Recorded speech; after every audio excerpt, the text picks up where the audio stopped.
Episode 85. It's episode 85. It's episode 85 of Talking with Tasha. Yeah. But this is a Talking with Tasha plus Trey Lostcast episode. Oh, yeah. I know you're excited. Okay. Sorry it's been so long since there's been a new episode. Summer's busy. Adulting is hard. Need I say more? But the important thing is we are back with an episode and we talk about lots of other stuff too. So I'm not going to do too much blabbing here at the beginning. So I hope you enjoy this episode. There are tons of spoilers in this about Project Hail Mary, about Lost, about everything basically. So be careful. You have been warned. I'm doing this with my hotspot because the internet cable people, they said, we're making improvements in your area. And since they did that, no, it's not better. Nothing's improved. I was going to say, did you forget to pay your bills?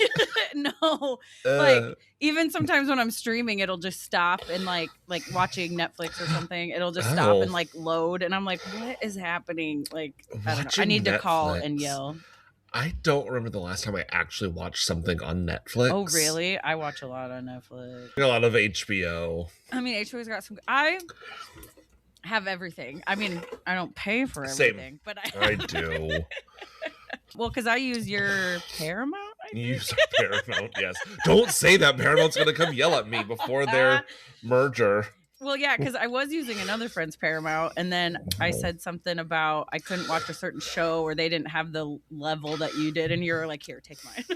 Like, okay. Right, and like there are like a handful that I pay for with no commercials because we, like during the pandemic, we watched all of Survivor. Yeah. And it was the same like 4 commercials over and over, and I was just like, "Oh, screw it! It's Let infuriating." Me just pay for no ads. I just did that with our HBO Hulu Disney bundle because we've been watching so much True Blood, which we just finished, and again, and Hulu. It's just the same commercials, and like if I have to learn about Jardians one more time. Lost isn't on Netflix anymore, so I watch it on Hulu, and my Hulu does have commercials. But now when I'm doing the recaps, it's kind of nice to like type during the commercials, so that's actually kind of nice. But in other times, I'm like, get out of here with these, because I understand that when it's the same like 2, it's infuriating, but also like with HBO, like so we with like True Blood or House of the Dragon, just like these shows were not created to have commercials in them. Yeah. So it just like the breaks are always just in like weird places. And then I'm gonna stab Jardians. I'm lowering my A1C. Or like, well, at least Lost was network TV, so it has built in. That's what I mean, though. Yeah. Like, I would, if you gave me like 5 minutes of ads at the beginning of something like a movie, at the cinema or something, I would much rather they front load it and let me just watch my movie, especially a movie. I don't know. Yes. Speaking of movies, I have to. Okay, I watched Project Hail Mary yesterday. Have you seen it yet? Yes, we saw it in theaters. Okay, so it's streaming on Amazon now. And I'll be honest, I ended up having to watch it in like 2 different chunks because it's 3 hours and I work 2 jobs and whatever. It's a long film. Well, okay, so actually, no. I watched it in 3 parts because I'm a bad time manager. But anyway, the first part I watched like the first hour. I was really invested. And then it was just getting late and I was like, okay, girl, you gotta go to bed, Sure. And then especially I was like, you can't stay up for the whole 3 hours. Like you just can't. And like you made a bad choice of when to press play. And I was like, stop it now before you get too invested. You know what I mean? Yeah. So, and then yesterday I worked from home for part of the day and whatever. So I had it on before I had to go to my second job and thought I could finish it.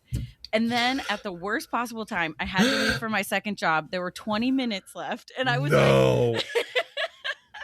And I got home and finished it. And so... Was that the discovery of like, he has to decide whether or not to like save Rocky or make it home.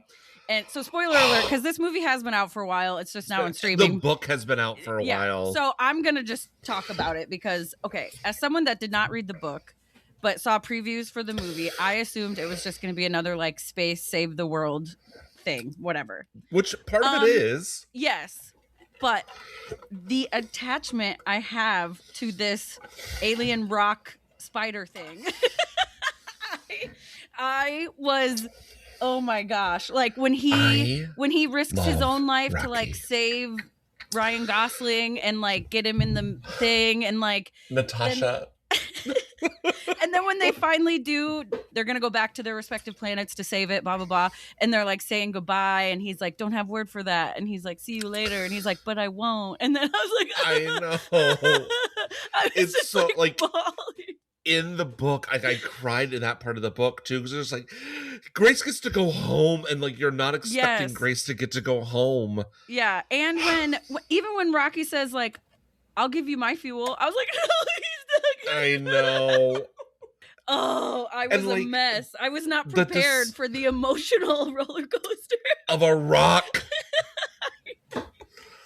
And like the finding out why Rocky is alone, that his whole crew got cancer because of the radiation, because they don't have it on his planet. Yeah. Oh God, it's gorgeous. I love that movie. I love that book. I love too when he makes his little hamster ball and he just like moves in and hamster ball and Grace, and he's just like dirty, and then he's like, I wasn't expecting company.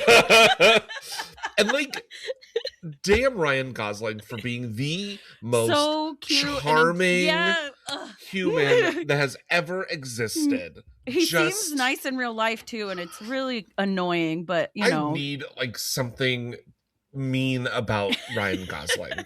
He's handsome, he's charming, he's Canadian, like, he can sing, you have no flaws, he can dance, he was on Mickey Mouse Club. I need him to have a flaw. Yeah, and then so I go to work, and my coworker Jake, he's really into movies. Like he's already seen The Odyssey twice or something. You know what I mean? Like he's really into all that stuff. So when I told him, I was like, "Oh man, I still had 20 minutes left." He goes, "If you would have messaged me and said I'll be 20 minutes late, I would have understood. Like you could have just finished it." So, and then he goes, I can't wait for you to see how it ends. He's like, I'm kind of jealous that you don't have any idea like how it's going to end or whatever. And then I messaged him last night though, after I saw it, I was like, Rocky made him an Earth-like place on his planet. Yes. And Grace still gets to be a teacher. We are giving all of the spoilers away on this. I mean, I think it's still worth it. It's still so good. It's a journey. Yeah, and even a lot of and watching it, again, I did not read it, and I understand as someone that has read a lot of books that have turned into things, the book's usually better, and I don't know what I don't know, you know what I mean, as far as like stuff they might have left out.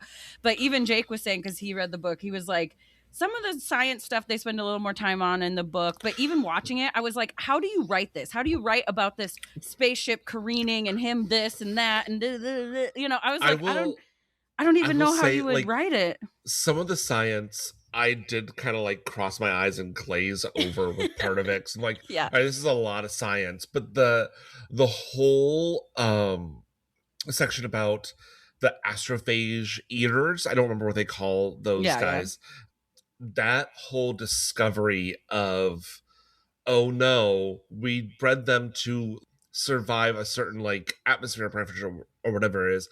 We also evolved them to like hide in the plastic.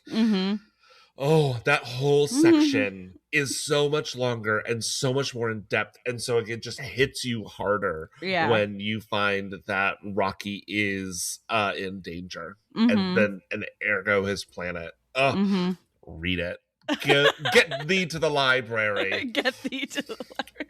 It was just so good. And I mean, again, I didn't read the book, and I remember when the previews came out, people were like, you know, people always have opinions on the previews and blah, blah, blah. Yeah. But I just was like, Ryan Gosling, and I kept hearing good reviews. Everybody I knew liked it. So I was like, it's streaming now, I'll watch it. And I was not prepared. I was I literally, I was laying on the couch watching it, and then they're doing the the saying goodbye scene, and I had to sit up to like wipe the tears from my face. I literally said to myself, I'm like, what is happening to me? Like, why am I I was like ugly sobbing over, because then when he's in the little tunnel and they're doing their little like dance like they did in the beginning and stuff, I was like, oh my god. I just want to see what Andy Weir, like, where he puts a man in space again. Yeah, no, it was so good. But good job, everyone involved with that movie. Great film. Great. And then he's like, you have no one to watch you sleep. I know. Why do you have to watch me sleep? Oh, sweet. And then like the hug part, he's like, what are we doing? He's like, fist my bump. My bump. Nope. Not gonna do that. Even the fact that he figured out how to communicate with this alien, you know, like, it's just so smart. I'm not that smart. I'm really not. I'm just because like, and again, in the book they made a bigger deal about how I have everything ever here, every sort of program, every sort of like book or data. I have it all on this because we don't know what we're going to need to survive. And it turns out you needed music and a translation in order to survive. And it's so good. Yeah. It's so good. Oh, fist my bump. And like on social media, I gave it a lot of like thumbs downs, which everybody, if you've seen the movie, you know that like thumbs down is thumbs up, because you can't do a thumbs up. It has to be a down. And they're like, why do you hate it? I'm like, I don't hate it. Go watch the movie. If you know, you know, kind of thing. If you know, you know. Okay. Did you want to, now let's switch to Project Runway. I have not finished the latest episode, but in general, thoughts, concerns. Natasha, I hate that they're doing again, like, that we're not going to finish this episode till next episode. Yeah. Like, just give me a complete episode. We get to find out who the winner is, but we never know who actually gets kicked off, usually. Yeah. And, like, it didn't work last season. It doesn't work this season.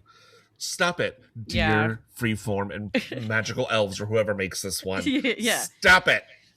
I watched half of the newest episode, and I forget her name, but the one girl is like, what's with all these bulk eliminations? Can't we just do one-offs like the good old days? And I was like, girl, preach. You are talking to every, like, why start with 22 if you're just going to get rid of half of them right away? Like, what's the point? Like, we're already down. We're going to be down to 8.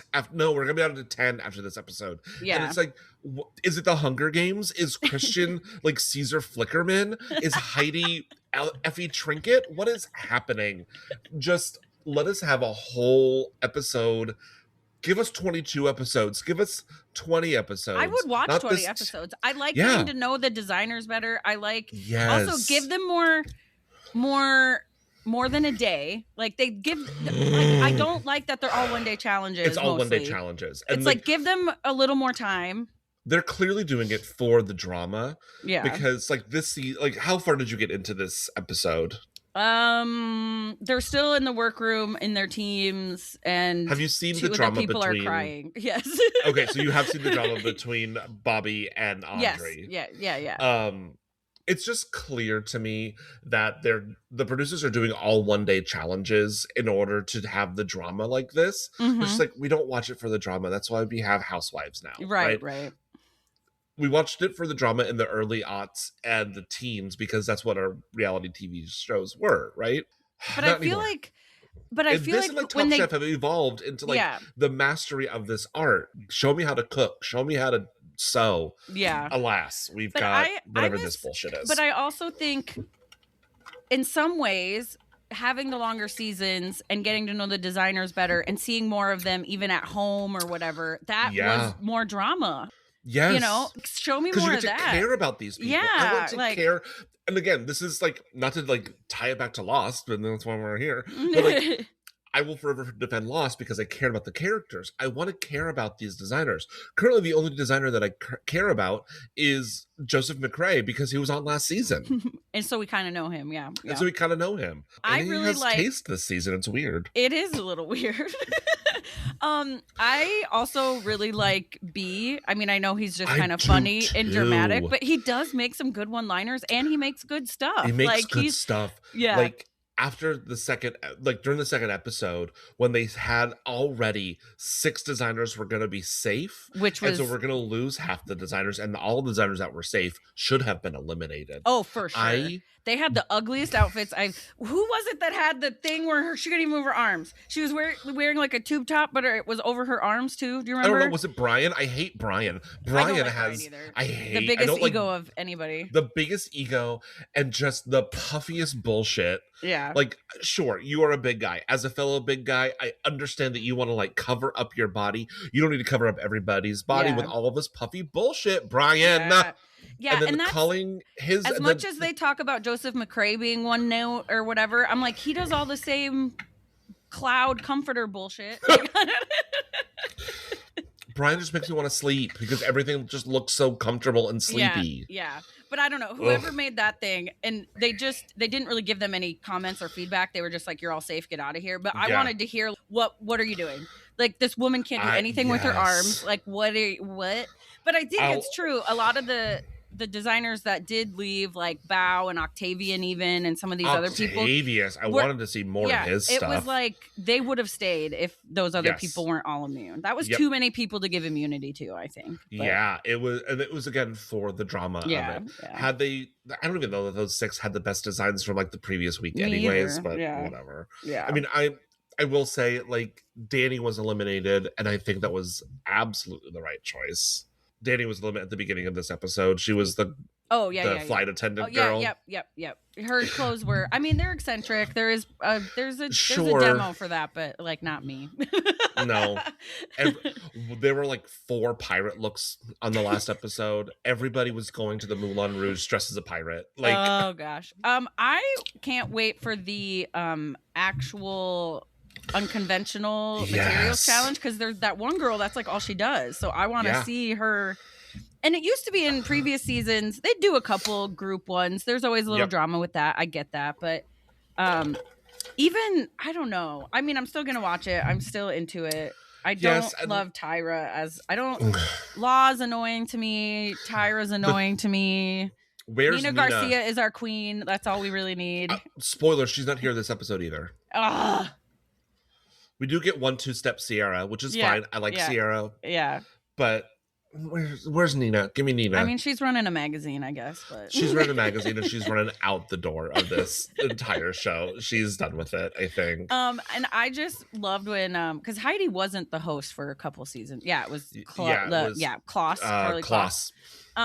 But when Heidi came back, I really missed, with her German accent, how she says Nina Garcia. Like, the way she says it is my favorite thing. It's so good. Auf Wiedersehen. Oh. But, so, like, I just want it to be about the fashion again. Mm-hmm. Not that I'm the most fashionable person, right? Me I'm wearing either. A t-shirt and like an oversized like cardigan. I didn't want to do my hair, so I'm wearing a headband. I'm wearing like, I rolled out of bed for this, so. But like, shameless plug, go over and find my blog on Great Pop Culture Debate. I'm recapping all the Project Runway episodes this season, so find that, listeners. Real quick, I want to talk about how I'm old and everything hurts. So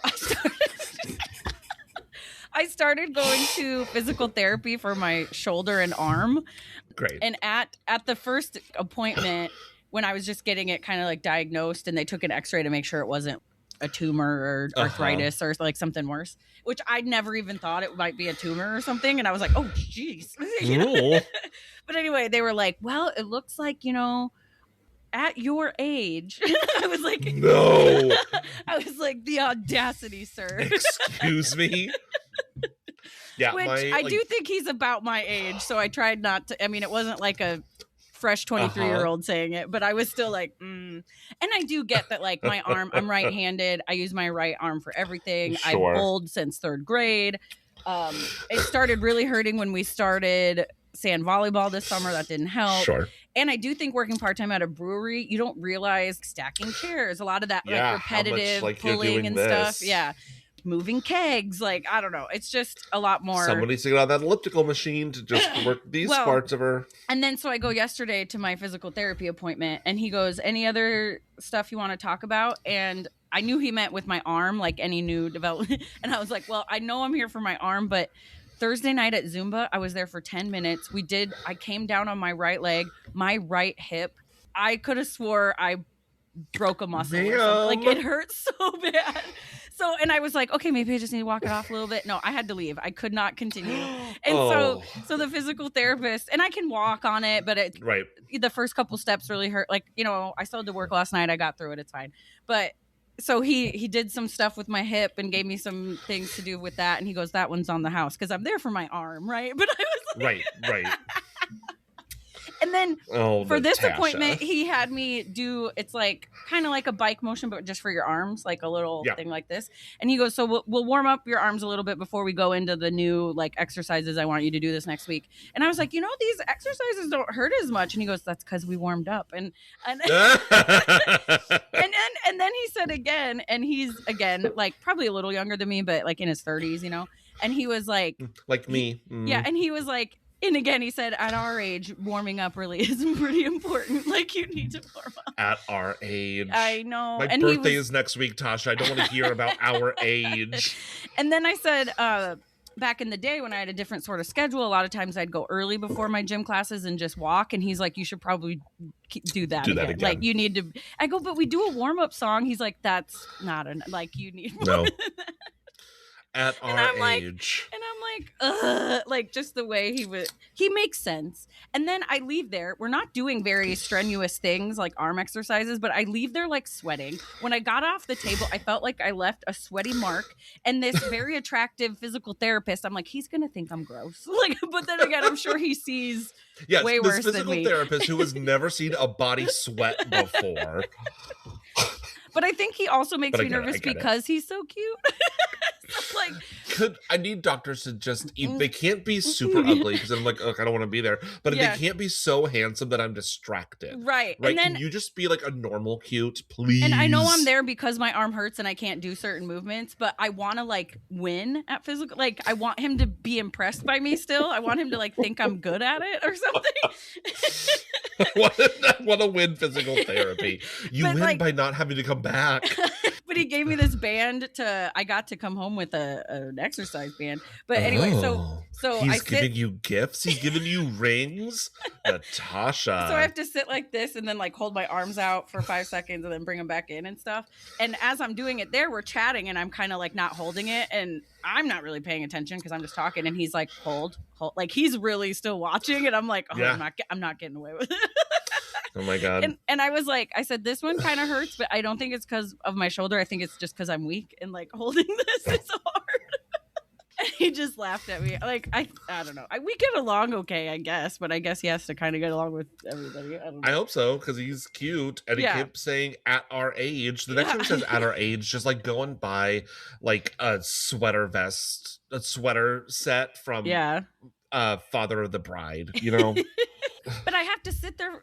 Our sessions are like 45 minutes, and I have to do these exercises in front of him. And you can't just sit there in silence. So you kind of just talk about, you know what I mean? Like, it's kind of a weird thing. But anyway.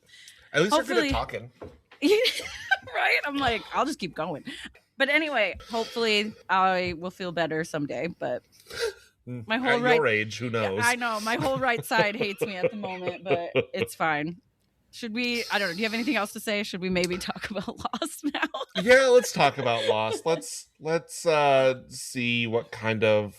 I cried this episode.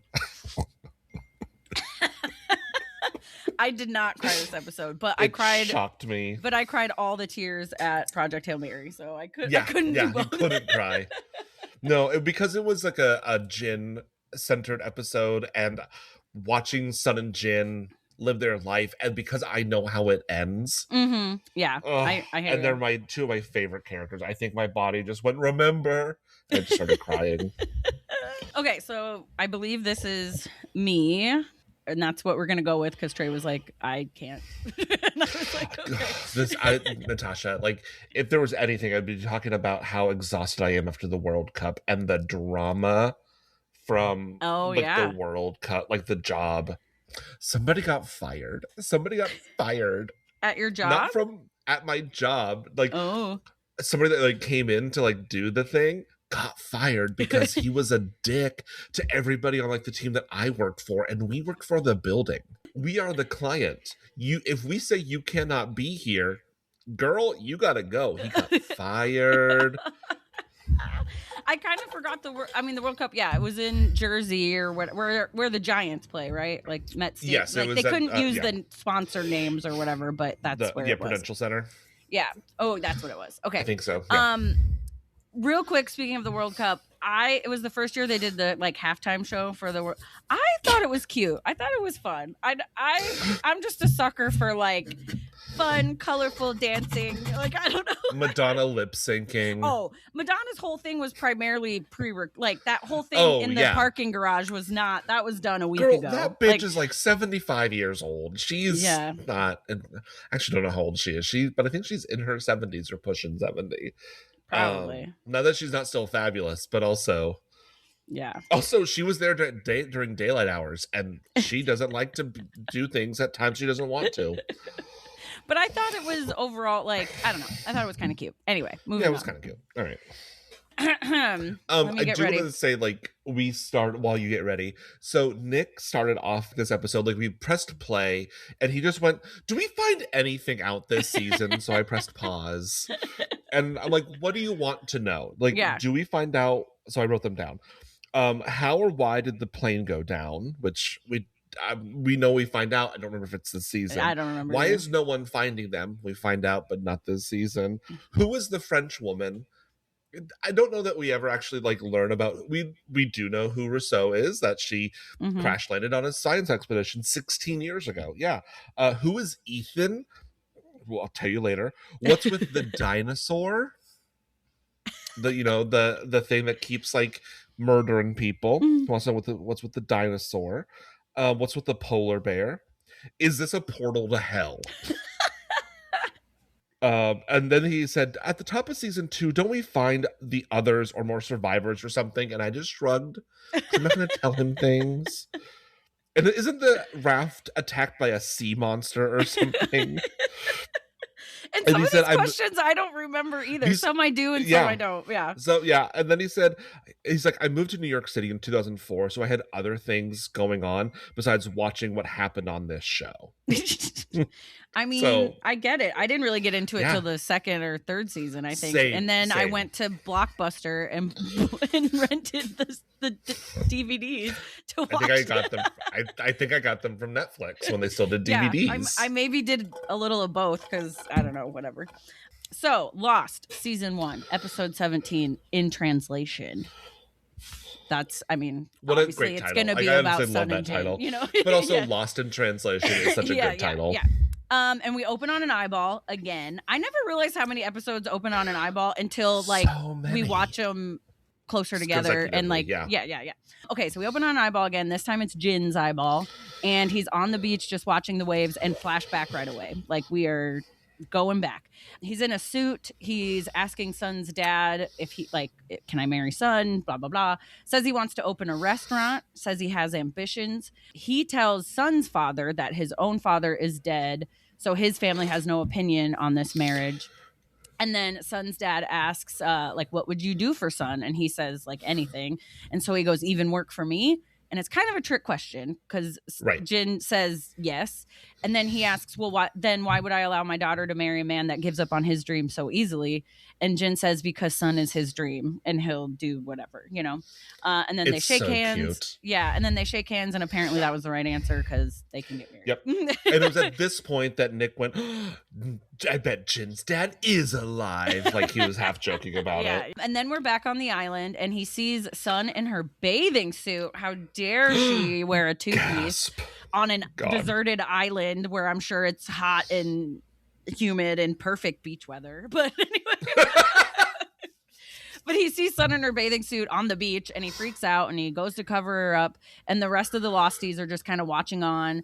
And Claire kind of says out loud, like, should we do something? And everyone just watches. And they're like, there they go again. Those crazy Asians yelling at each other about whatever, And it kind of reminds me of that, like, my name is Luca. I live on the second floor. Like, they're all watching them have fights, like domestic fights. Not that Jin, like, hits her really or anything, but you don't know the song, Luca, I'm on the second floor? It's about domestic violence. No. Anyway. I It's don't about know. Like Independence Day by Martina McBride. Yes, yeah. It's like the people in the building hear what's happening and they don't really do anything about it. Okay, anyway. And then they continue arguing and yelling, and Sun kind of falls during their struggle. They are still arguing in sand. Sand is not, No. it's not solid ground.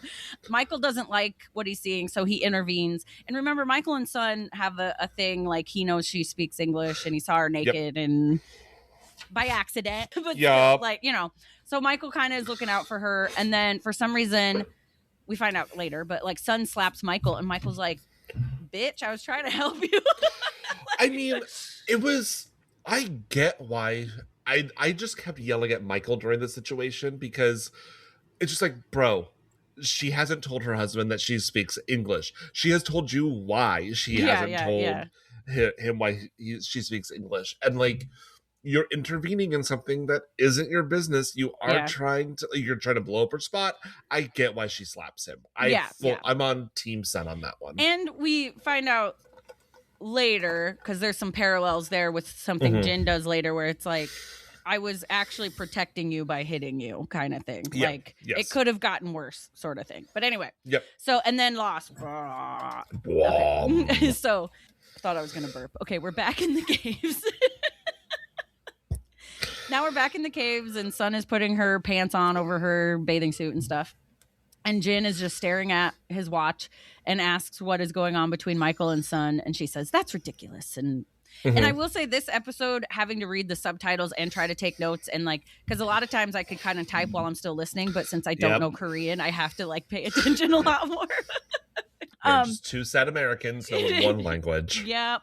Okay, and then flashback. It's Sun and Jin's wedding, and Sun says she's so happy, and she wishes that Jin's dad could be there, and she says, like, I wish I could have met him, and I just know he's proud of you, and all this kind of stuff. And I guess she's putting on her reception outfit, because we see like her wedding, like a white dress on a mannequin.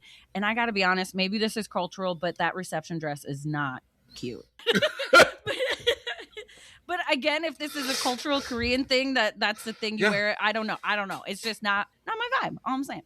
So she's putting on her reception outfit, and then Sun asks Jin to zip her up, and Jin starts kissing her neck and is like, "Do I have to zip you up?" And we're married now. Yeah, and then we find out that they aren't going on a honeymoon because Jin has to start working for her dad right away. He says in 6 months they'll have the honeymoon of their dreams, and I'm assuming that is when they were going to go from Sydney to LA and blah, blah. I don't remember. I don't think so, actually. I think that because I feel like they've been married for a couple of years before she tries to run away from him. You're right. I don't, but you're like probably the right. Timelines are weird sometimes. Timelines are hard in this show, and they're gonna get harder. Yes. So now we're back on the island, and Sun goes to apologize to Michael for slapping him, and Michael says he's just going to go back to worrying about his raft and getting him and his son off the island. And he's like, Jin is your problem. I won't try to help you anymore. And then Sun says she was slapping him to protect him from Jin because you don't know what he's capable of. True. Yeah. And then we cut to Jin golfing. At first I thought it was Jack, but it's Jin. Jin golfing and grunting. The grunts are giving us some good tennis grunts in these golfing episodes. And then Hurley comes up and says he should try sea urchin because they have more ping. So I'm assuming they don't have a lot of extra golf balls. They're just hitting shit they find on the beach. Yeah, because he was hitting, like, it looked like just rocks. Yeah. And Hurley says he doesn't want to impose, but figures he might need to relax. He's trying to just talk to him. And then Hurley gives up and says, fine, you can be an outsider and a loner if you want. And he walks away. And then there's actually a lot of characters in this episode. Yeah. Sometimes we're like, where'd so-and-so go? But pretty much everybody has at least a line in this. At least, or something, yeah. So now we go to Shannon and Saeed. And I thought they were helping with a raft. It is not a raft. It is her shelter. Yes. Or like a little lean-to kind of thing. Because at first I thought it was a sail, that plastic thing they were putting up. I thought they were like making a sail or something, but it's more like a wall sort of thing. Just like a shower curtain wall. Okay, so Shannon and Saeed, they're helping build this shelter. I'm assuming they're on the beach somewhere. Shannon, we find out, can tie a perfect bowline knot, and I only know that word from Below Deck. Thank you, Below Deck. And Saeed's like, oh, do you have a history in the Navy you didn't tell me about? And she's like, no, I just date rich guys with boats. Right, like, again, I love Shannon so much more now. But Yeah, she's also, if you're dating a guys rich guy with boats. boats, I feel like her level of rich guy would have people to tie the knots for them. I don't see, but maybe. I don't know. I mean, like, I see her be like, "Oh, you have a sailboat?" Because Yeah. like, it's not. They're not a yacht. It doesn't seem like she dates people with yachts. But like sailboat, and if you're gonna do a sailboat, you need to like learn how to do things on it. There is below deck sailing yacht though, where Oh, okay. yeah. And that adds an extra element because, especially for the chef, because when they do the sailing, the boat leans and they still have to like try to cook and stuff on like. Oh, yeah. that sounds. Everybody gets a ham sandwich from me all the time on the boat. Like, I'm your chef. Great ham sandwiches. Yep. They don't roll. Okay, so they're building this thing, bowling, not guys with boats. Then Saeed makes a joke about, and they're totally being sarcastic, and he's like, "Yeah, you know, I'm real worried about you winding up as a spinster." I don't know how we got here, but it's kind of lame, whatever. And then she jokes that, yeah, I spend all my Saturday nights at home alone, just tying knots, practicing knots. and then she says, well, perhaps we should get some rope and spend a Saturday alone and see what happens. And Saeed looks like he doesn't know what to do with himself. Right. I did not catch that the first time though. I watched this through 20 years ago. I'm like, oh, yeah. And somebody wants some shibari lessons. And then I put in parentheses, and literally, how did I not know they had a thing? Like, did I totally just blank out their whole flirtation? Right. Like, I don't understand how yeah. Anyway, then we cut to Walt and Michael. Walt is trying to help Michael build the raft. And he's telling him, and Michael's telling Walt all about New York and how cool it is and how the skyscrapers in New York is kind of what inspired him to start drawing because of like the Flatiron building and a lot of the old architecture is cool. And then Walt's like, can I go play with Vincent now? Like, he's not as into talking about skyscrapers. No, nobody wants to work with their dad on building a thing. We find out later it's a little bit more than that. Because Michael's like, you love New York. Anyway, he runs off with Vincent, and then Jack comes over and comments on Michael's raft and the progress they've made. And it is a pretty impressive raft, I will say. And then Jack says, I'll give you a heads up. People are talking. You know, I think there's a little bit of, because there's only so many people can be on the raft, and I'm sure some people want to go. And wasn't it like 4? Yeah. Michael only has room for 4 people, and Sawyer bought his way on the raft because Sawyer had things that he needed for the raft. I mean, absolutely. Yeah. I would do the same thing if I were Sawyer or Michael, right? Like, you want to come on? What can you contribute? Because I don't know how close the next landmass is. Yeah. We're going to have to be on this thing. There's no free passes for this thing. Besides maybe like Vincent, I guess. They're probably going to try to take exactly. Okay, now we're with Kate and Sun, and they're like in a tent somewhere. And Kate asks how long Sun's going to keep up this. You can't, you know, because Kate also knows that Sun can speak English. And Nick Sun fully forgot that part. He's just like, when did Kate find out? Like episodes ago. It's fine. Yeah. And that was even sort of like Sun just, she paid attention like too much. Like, and Kate's like, did you understand me? Like, yeah, like, oh no, she knows what I'm saying. Yeah. How? But anyway, Sun says that, you know, Jin's her husband, and Kate's like, yeah, a husband that you're clearly afraid of. You won't even tell him that you know English, and he won't let you wear a tank top. This is crazy, right? And then Sun says he wasn't always like this, and then Kate asks what changed him. And then there's a bunch of commotion, yelling, the raft is on fire. The raft is on fire. Of course, with all this commotion, Locke is just sitting on the beach, creepy AF again. Like, just his face is creepy. And at like that point, I asked, like, oh gosh, who did set the raft on fire? I couldn't remember. I kind of remembered, but yeah. I didn't at all. Yeah. And Nick, I thought it was like the unseen others. Yes. Yes. But I said, who torched the raft? Nick's like, it was Ethan. I'm like, he's dead. And it's like, but is he? I mean, it's Lost Island. Exactly. Okay, so Jack and the others are trying to put out the fire. Michael is running up and screaming. He's like, oh, I heard work.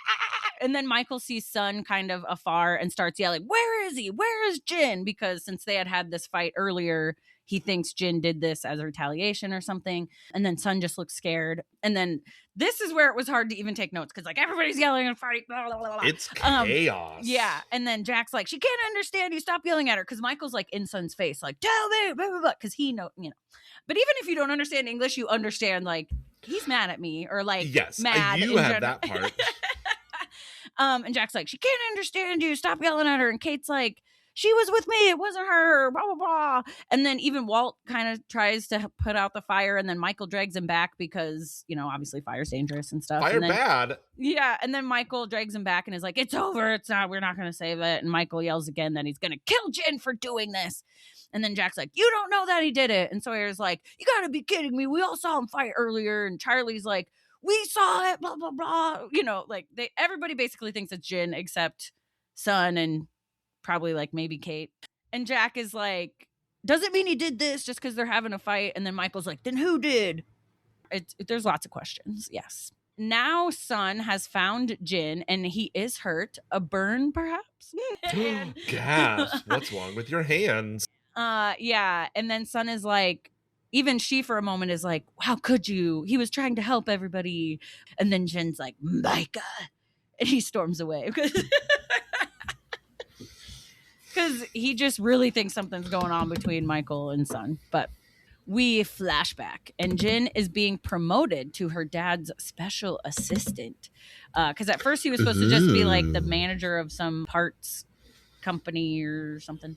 Special assistant tells him, and then so this is Sun's dad. I don't remember what his name is, but Sun's dad is telling Jin, we never really know other people's, well, I guess they did say his like Mr. whatever his last name. Yeah, but I don't we find remember out little now. bits of stuff, but like I don't know that it's super important. Yeah. Mr. Pack? Is it Mr. Pack? It might be Pack. P-A-I-K? I think so. You might be right. But anyway, so he says to Jin, I need you to go to the Secretary for Environmental Safety and tell him that Mr. Pack, or Sun's dad, is very displeased. And then so Jin goes and he's like, knock, knock. And then the guy's like, who's there? And he's like, it's Jin. And then Jin who? Yeah. And he's like, what do you want? And, I did write it here. I work for Mr. Pack, or Pike, or however we want to say it. And then the guy looks nervous but invites him inside. And then we see the guy's daughter is on the couch with a puppy watching TV. And if you look closely, Hurley is on Korean TV. Yes, Hurley is on Korean TV. And Nick went, oh, Hurley's on TV. Why? And I was like, I'm not going to tell you. We also have another hint a little bit later about that too. But anyway, and then Jin says, Mr. Pack is displeased with you. And then the guy's like, that's it? And the guy looks super relieved. And he goes, tell him I won't let him down and I won't let you down. And if there's any way I can make it up to you or him. And then he gives Jin the dog. And technically, I think that dog was supposed to go to Mr. Pack or whatever, because it's like a well-bred, expensive dog. But then that's the dog that Jin gives to Sun.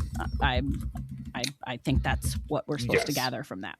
And now we're back on the island and we cut to Boone and he's adding wood to a fire on the beach. And this is the most awkward thing I've ever seen in my life. So dumb. Saeed comes over and wants to talk about Shannon. And he says to Boone, and not that my brother and I have the relationship that Shannon and Boone have, but I can't imagine someone saying this to my brother in general. You know what I mean? Right. Like, and he goes, it's possible that your sister and I are going to become more than friends. The way that, like, Saeed, what is you doing? Yeah.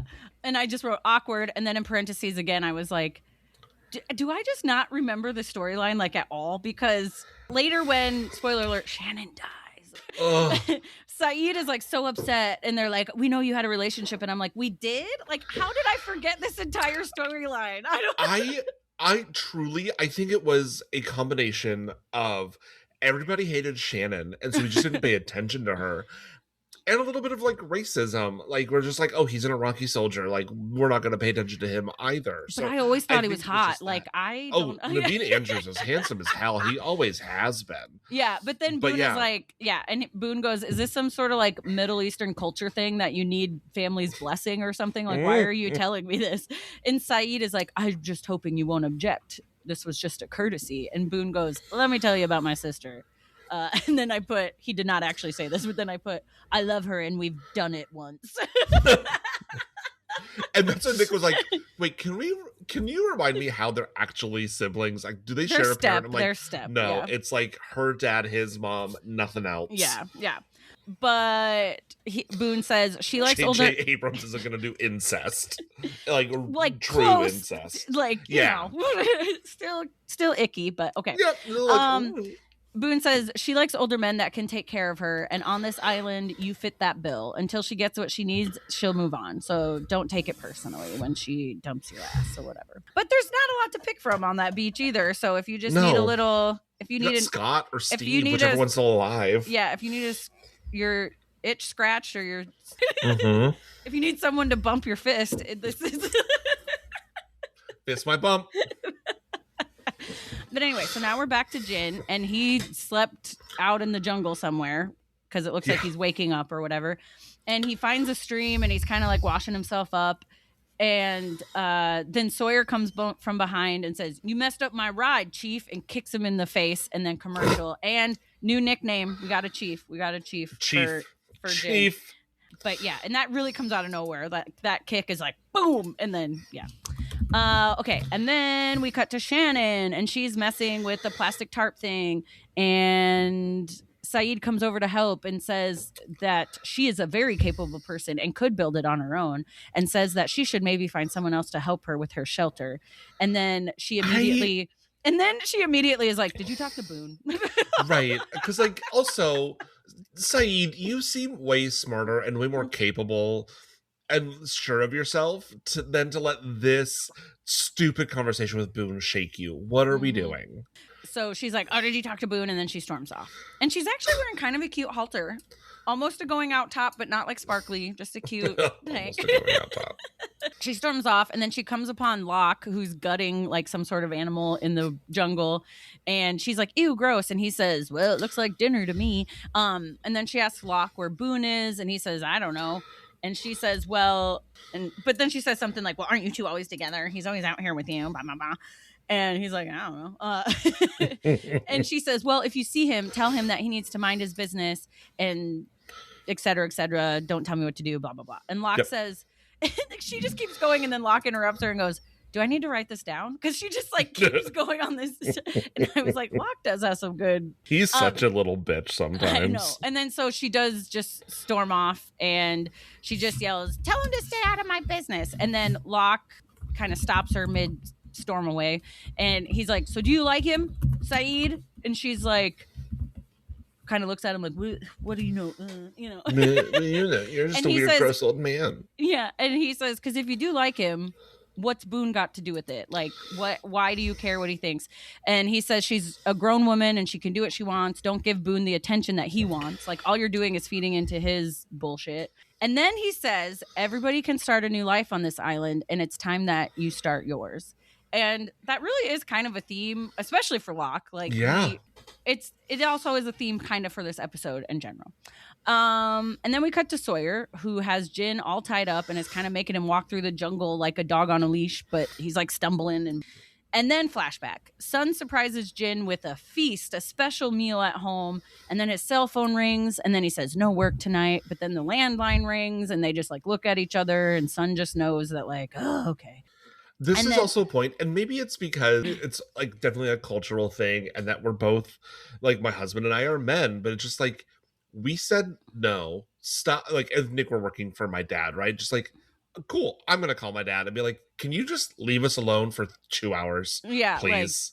But he takes the call, obviously, and Sun's dad is mad that his factory got shut down because Jin didn't deliver his message to the environmental safety guy.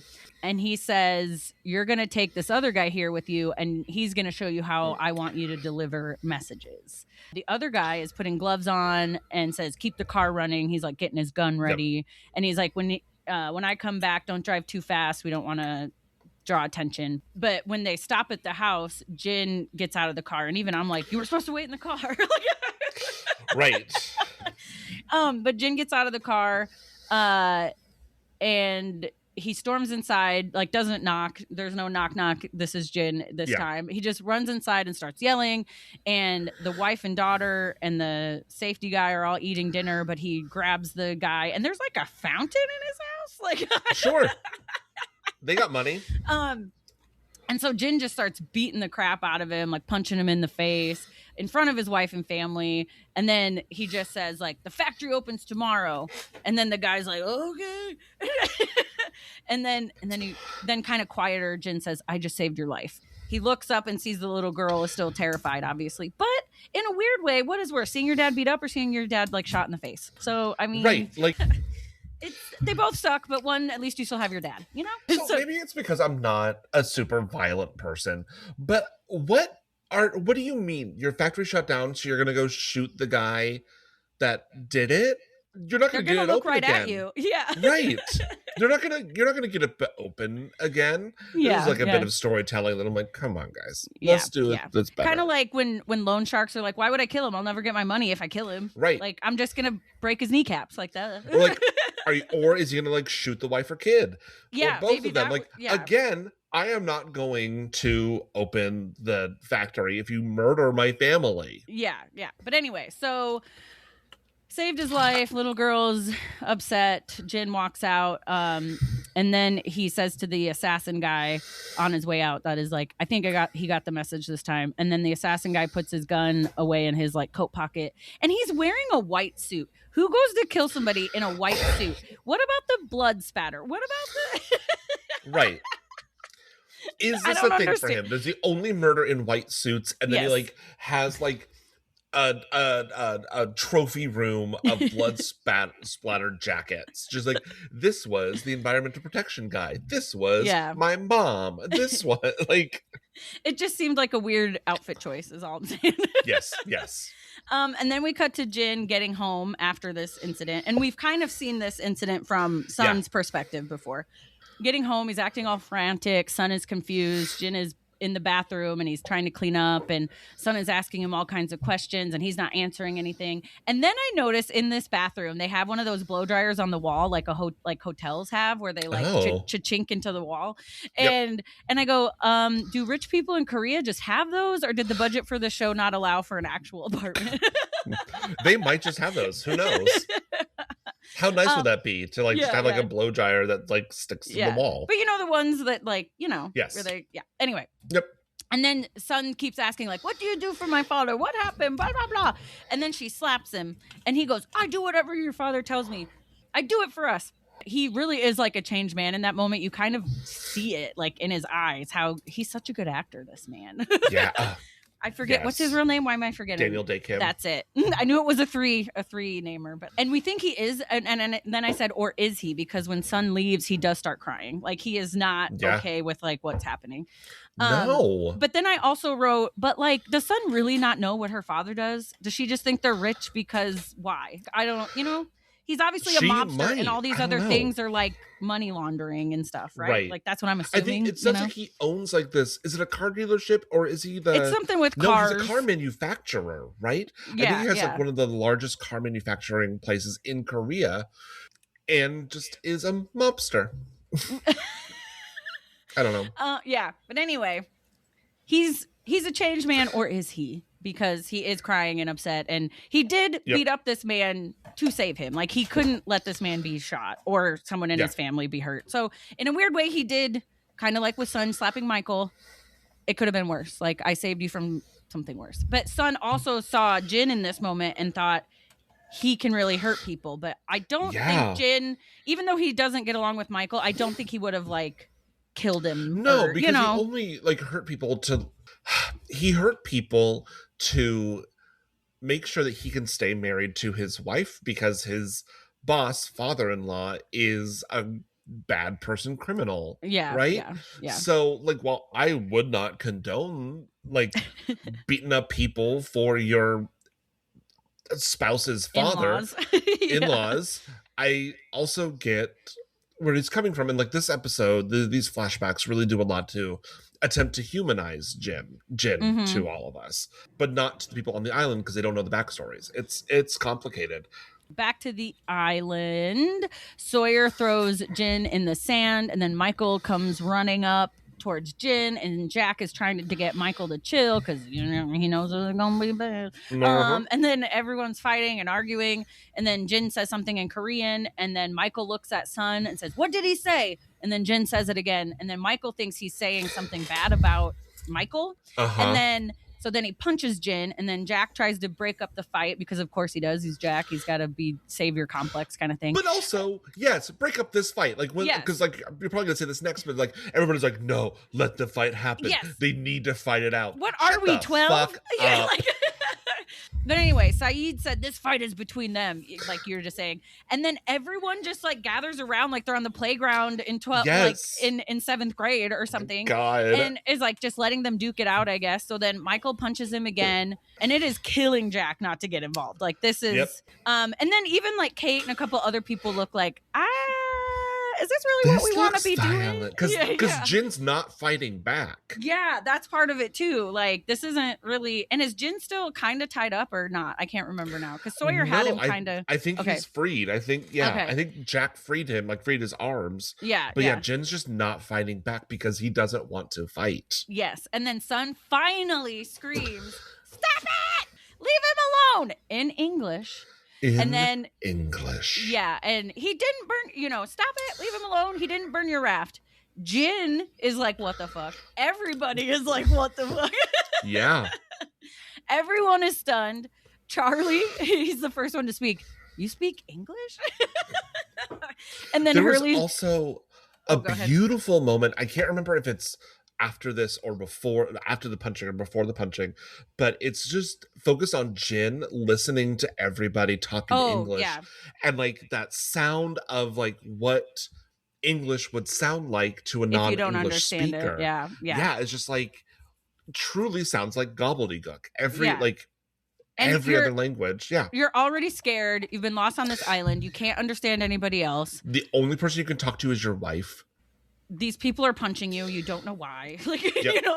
Yep. Anyway, and then Hurley says, didn't see that coming. And then Jack's like, why didn't you say anything? You understood us this whole time? Like, some of these people feel kind of betrayed, and it's like, oh, calm down. Like, I mean, I see both sides of it. I really do. Yeah. Just like, you could have been helping talk to us and like also like manage the situation, but you're not because you're afraid of your husband.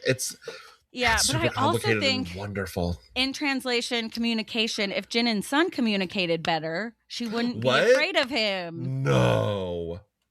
So much pride happening all over this island. And the Losties could communicate better, they wouldn't be punching each other on the beach so much. Sun says the raft was already on fire when he arrived. He burned himself trying to put it out. And then Michael's like, well, why did he run? And Sun says, Jin's not a liar. And Sawyer says, you're going to lecture us about lying? Betty, nickname alert. Even your old man didn't know you spoke English. Yeah, he calls her Betty for some reason. How do we know she isn't covering for him? And Locke speaks up and he goes, she's not. And they're all like, where'd you come from? What? And he's like, why would he do it? Why would he block an attempt to leave? Even if he does dislike you, I really don't. That's a personal issue, not a... Right. Like, also, if I don't like you, I don't want you here. Go away. Yeah. And then Locke kind of speak in some sense. He goes, "What?" He's like, we know we're not alone here. We've all... What about these people that have already kidnapped and murdered some of us? Like, why would you assume it's one of us doing these things, And I'm like, duh. Even though in the back of my head, I'm like... Mm-hmm. And then Michael grabs Walt and just walks away, and then everyone kind of eventually disperses, and Sun goes to Jin and he turns away from her. Michael is looking over the wreckage of the raft with Walt and kind of freaks out because all the twine is burned and everything's I get it. Yeah, he's just pissed.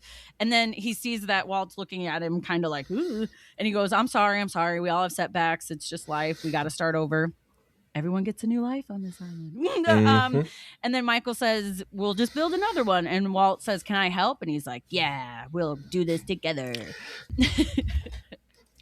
And then back at the cave, Jin is packing up and Sun is asking him where he's going. Why won't he talk to her? Why didn't he just tell her he didn't do it? And then in English, she says, I was going to leave you. I was going to run away, but you made me change my mind. You made me think that you still loved me. And Jin turns around, and I have a moment where I'm like, does he understand English? Or does he just like, so. Or does he's just heard her start saying something, so he like looked or whatever?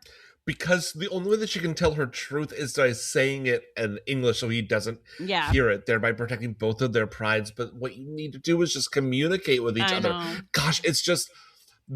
sometimes in television and movies, it is so frustrating when people just will not talk to each other, that when it is done like this, or like in heated rivalry when Ilya talks to Shane in On the Russian to tell phone, him all of yeah. his problems, sometimes like just like that It is lack of, cathartic to get it it's out, but so yeah. good. I'm like, oh Yeah. my, the miscommunication here Yeah. is purposeful and it's so good. Yeah. Just, ugh, I love when people talk to each other or don't purposefully. It's so good. But he still is packing up and leaves, and he's still mad. Then in Korean, he says, I want to go back to the beginning to start over to Sun. He's still like kind of trying to leave the cave, but they keep stopping to talk. He goes, I want to go back to the beginning to start over. And then they just like pensively stare at each other. And then I wrote, Locke did say everyone gets to start a new life here, Yeah. So and then we flash back and Jin is walking on a dock and I was like, oh, remember when he said he was from a fishing village? And his dad's alive. And remember when Nick was like, his dad's alive? He was right. I remembered like when he said like, oh yeah, he is alive. And then Jin says sorry to his dad and that I was ashamed of you and I'm married and you should have been there, and he hugs him and they cry, and Jin, then it kind of must be a few minutes later because Jin's got his jacket off, his suit, his shirt sleeves are rolled up. He's helping his dad on the fishing boat. And the dad's like, well, tell me about your wife. And Jin's like, she's beautiful, intelligent, hard-headed, but we don't talk anymore. He says he can't tell her what her father does because that would ruin their relationship. And I'm like, or would she then understand? Or right. like, But anyway, he says in a good world, she would hate him, not me. And the dad says, it is a good world. You are my son. It doesn't matter what you've done. And then he goes on to talk about starting over. And Jin says he has to deliver some watches to Sydney and then LA. And the dad says, do it, but never come back. You can start over. Yeah, and I guess in some ways he does. Okay. And then we're back in the cave and Jin says we're back to where they're pensively staring at each other. And Jin says it's too late, but things looked hopeful for a second. Like I thought they were going to agree to starting over, but and I just wrote, damn you, Jin. And then Sun cries. Jin walks away, but starts crying again, like toxic masculinity. You can cry. It's fine. And then I wrote, you can't really break up. You're stranded on an island. Like you're going to see each other. It's not like you can just be like, I never want to see you again. And now we're back on the beach and there's a fire burning and there's like a silhouette. And at first you're like, who is this? And ooh, it's Shannon and Saeed bouncing on wow wow. And then Shannon goes in for a kiss and Saeed says, what was that for? And Shannon goes, everyone gets a new life on this island. I'd like to start now. And I don't, because as we were talking about, like, why didn't we clock the Shannon and Saeed relationship when we were watching this in 2004 and 5? And I realized, like, and it's because we didn't like Shannon, right? Nobody liked Shannon, and everybody thought Saeed was just hot. Yeah. But it didn't strike me until right now, like, how much that would have, if we all liked Shannon, how much that would have shaken us to the core to see the all-American blonde girl kissing an Iraqi soldier. Yeah. Yeah. It is like in 2004. Yeah, just 3 years after 9/11. That's pretty ballsy of a thing to do. Yeah. Anyway, they kiss. Everyone gets a new life. And then we're back at the caves, and Walt and Vincent are chilling, playing backgammon. And Locke comes up to Michael and is like, oh, you got an opponent or something about an opponent. And then Michael, again, another little hint, says, Hurley owes me $83,000. Walt, you mean Walt says all of this. Yeah. Did I say Vincent? You said Michael. Know what I mean, not what I say. Okay. I know, but like, for the record. Okay. Correct. Walt says Hurley owes him $83,000. And he said, I told him he could have a chance to win it all back. And Locke says, well, it's been a while since I've played. And I don't have $83,000, but he sits down to play him and he asks where his dad is. And he says, he's on the beach. And Walt says, I can't leave the caves after dark. So at least he's kind of listening to his dad now. And then Walt asks Locke if he has a dad. And I just wrote, yikes, sore subject. And then Locke says, well, everyone has a dad. And then Walt asks if his dad is cool. And Locke says, no, he's not. And he's really not. And then Locke asks. You've not met him yet, right? No. And then Locke, boom, boom, boom, boom, he asks Walt, why'd you burn the raft? And he's like, I won't tell, but I'm just curious if you want to talk about it or whatever. And Walt says he doesn't want to move anymore. He likes it on the island. And I think when Michael was talking and getting so excited about New York, Walt was like, I don't want to go. How did Locke know? Because he's one with the island. Sure, fine. Or he was out hunting boar and like saw him do it or something. I don't know. And Locke says, I get it. I like it here too. And Walt has been through a lot. You know, his mom moved a couple times for her job, and then his mom dies, and then this guy shows up that he doesn't remember. You know, it's a whole... Because his stepdad never actually wanted to have him. He just married his mom. Yeah. Everybody sucks. Yeah, pretty much. And then we're back on the beach, and I'm like, is it morning now? Is it sunset? Like, I was a little confused because in the caves it always looks so dark. I'm like, what is happening? But I think it's the same evening, so it must be sunset. Jin walks up to Michael with some like bamboo looking stuff, and he just looks at Michael and says, boat. And they go off to build the raft, to help rebuild the raft. So they're burying the hatchet, I guess. They're friends now. And then we have, this is another one of those things where it's kind of like we're going to get sort of a tied up moment. And then Hurley turns on his headphones on his Discman. And we're going to sweep the camp to get everyone's little moment. And Delicate by Damien Rice is playing. I did have to Shazam it because I couldn't remember. I did too. Yeah. But we haven't had a song in a while, so that was nice. No. And then we see Shannon and Saeed, and they're all cutesy with like their legs on top of each other, and like. And then Sun is on the beach in her swimsuit, and she lets her cover up go, and she's an independent woman now, I guess, that speaks English and Korean. Yes. And then she gets in the water, but apparently it's chilly because she like makes a face, like she puts her feet in, and she's like, ooh. Maybe I didn't want to do this that bad. And then I wrote though, do we really need a slow pan down her body? Like, we didn't really need that. It seemed gratuitous. It really did. I mean, she got a banging body, but it felt like we didn't need it. Kim looks great. We didn't need it necessarily, but whatever. And then we see Charlie bring Claire something on the beach, and they're cutesy, whatever. And then all of a sudden the song is like just cuts off. And Hurley taps the CD player, and he just goes, son of a bitch. It is one of my favorite gags on this show is that moment. Just like that. I love it so much. And I giggled and I'm like, it happened. I couldn't remember what happened, but it happened. Yeah. And then I just wrote, no more batteries, I guess. Like you always knew it was going to run out sometime, you know? And that is a bummer because we've all been there, like not on an island, but like on vacation or something. And you're like, ugh, my disc. But anyway, and then that's Lost. For my questions, my first one was, how did I remember or have the inkling that Walt started the raft on fire, but totally don't remember Shannon and Saeed having this whole moment? That's not a question about the show, but sure. And then I wrote, why is Jin so mad? This really is their chance to start over. They apparently both wanted it. Sun was going to leave him and then was like, no, I think we can start over because she still saw like glimpses of who she loved, you know? Yeah. And then Jin, after talking to his dad, was like, let's go together and start over. You literally have the chance now to start over. Why are you doing this? Yep. Because he feels betrayed that his wife learned a whole other language. But she also is a rich, affluent Korean person. Why is that surprising she knows another language? Because she didn't know that language when they got together. I mean, I guess.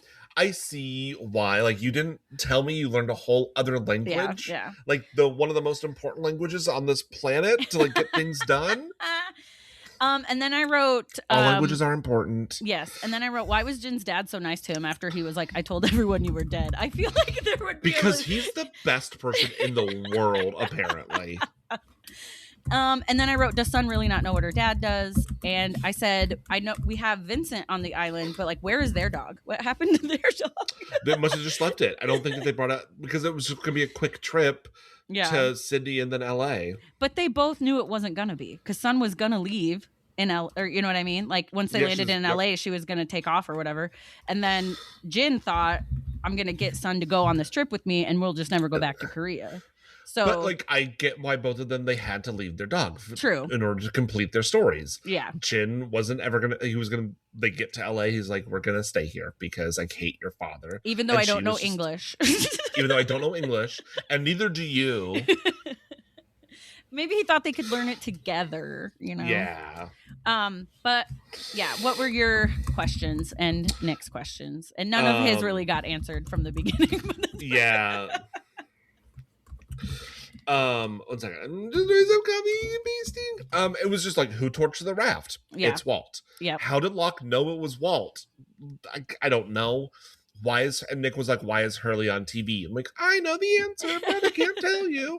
But I think we find out next episode, because the next episode is numbers. Oh, do we go back to the hatch? I don't think we go back to the hatch. Because we have not seen the hatch in many, many episodes. No, but I think no, because I don't think that we even learned about the connection of the numbers and the hatch until like midway through season 2 or maybe 3.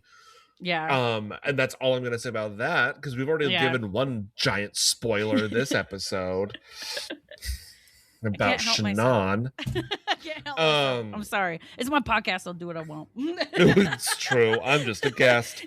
That was it. But like his other questions, like we've all like been asking, why did the plane go down? Yeah. Why is no one finding them? Who else is on this island? Who's Ethan? Yeah. So and it's funny. This again is stuff that's in future episodes. And again, it's my podcast. I'll do what I want. And the show's from like 20 years ago. So spoiler alert. Truly. But it's weird to me to think, like you said with the hatch, we don't meet Desmond, who ends up being one of my favorite characters ever. Such a good character. We don't meet him till later, and you would really think he was an OG. You know what I mean? Like as much.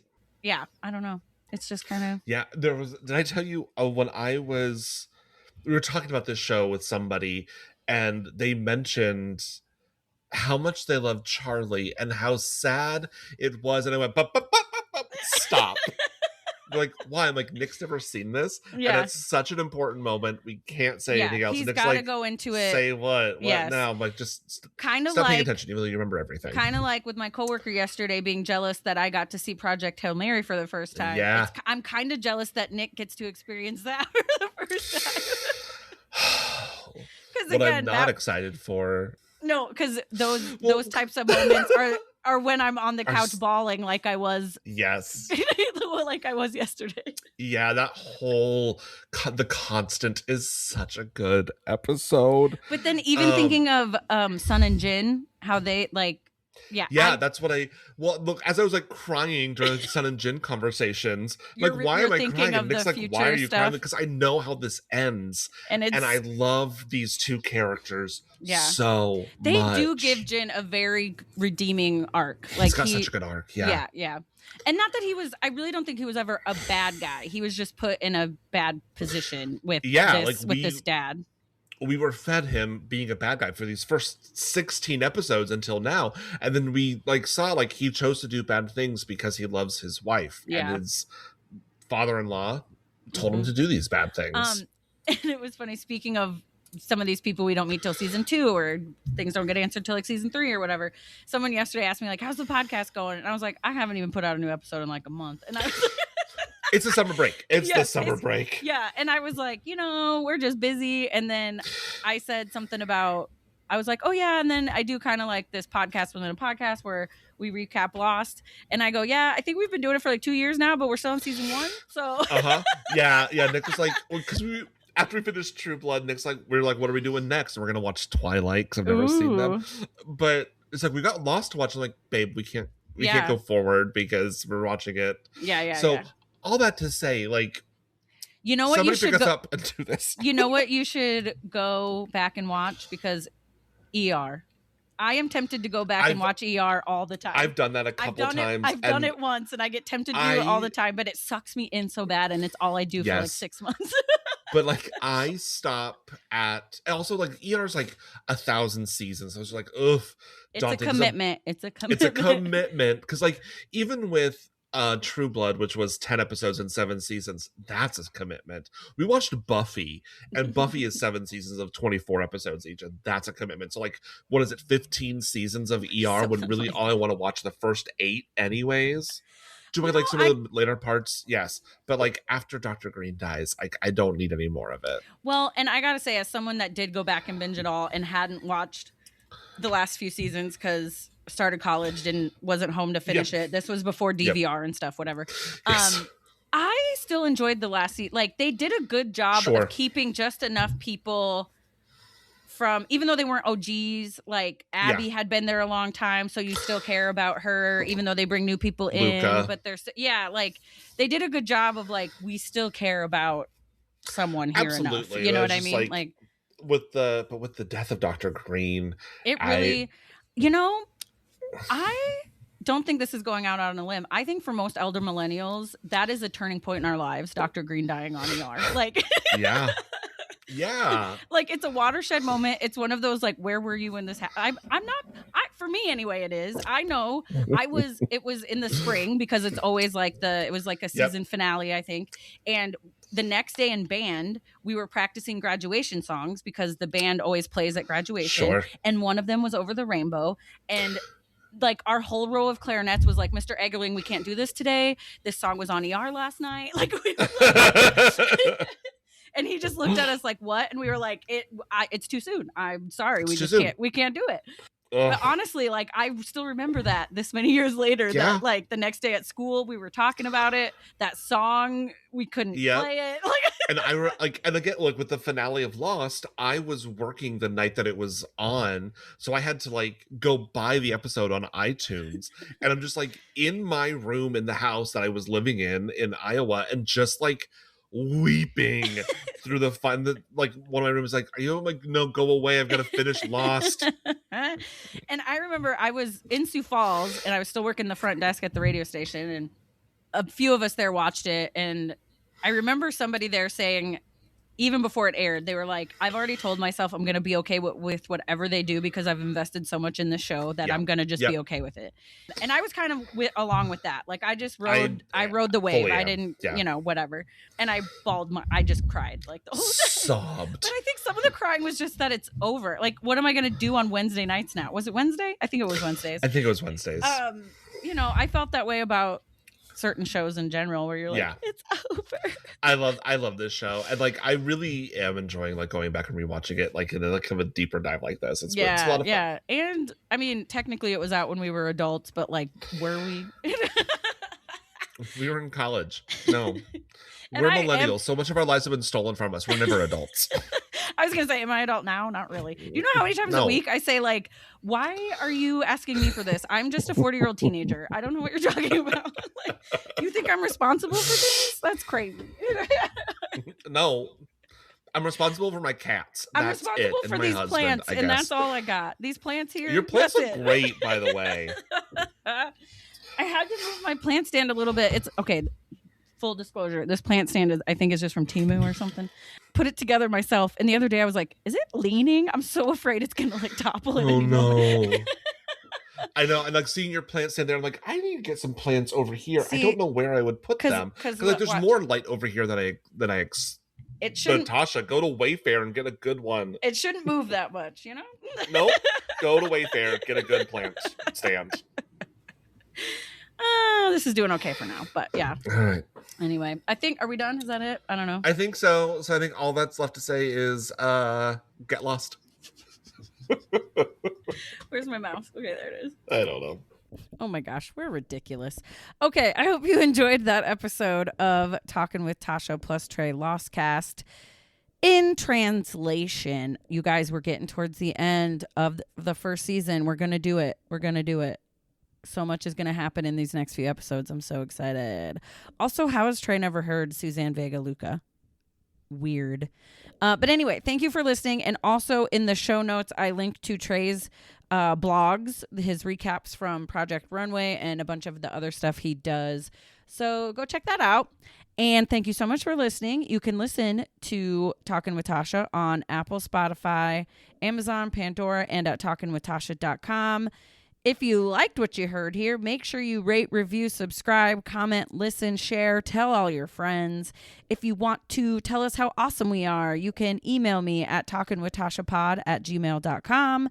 And at talkingwithtasha.com, there are links to that email and all my socials and fun stuff. Oh, I'm on Cameo. I'm on Fiverr. Go check it out.